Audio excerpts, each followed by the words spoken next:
Мундиры и фуражки, жезлы, оружие, молчаливые свидетели истории. Китель ветерана Великой Отечественной войны Абдуллы Гамботова был его любимого цвета – темно-зеленого. По медалям на нем можно проследить последние полвека жизни ветерана. Каждая из них – определенный период в жизни, звезды трудностей, через которые прошел солдат.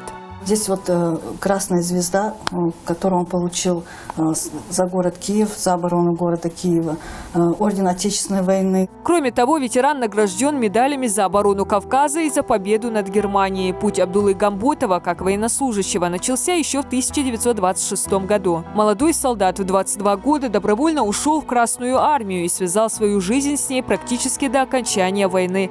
А в 1931-м окончил Краснодарскую национальную кавалерийскую школу. У него был лучший в кавалерии конь, которого любя называл Рыжик. Там будущий ветеран стал красным командиром. В качестве красного командира он и начал войну. Вот надо сказать, что он был дважды ранен за эти годы.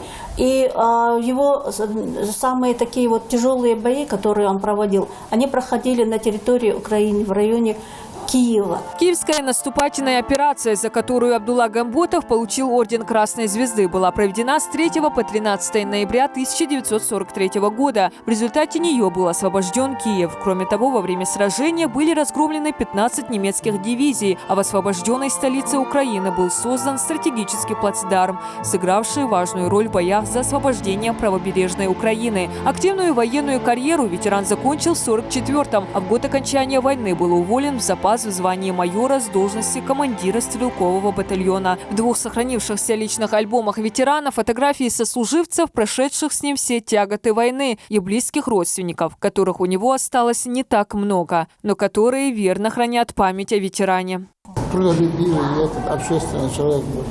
Любил все время чем-то заниматься. Никогда даром время не терял.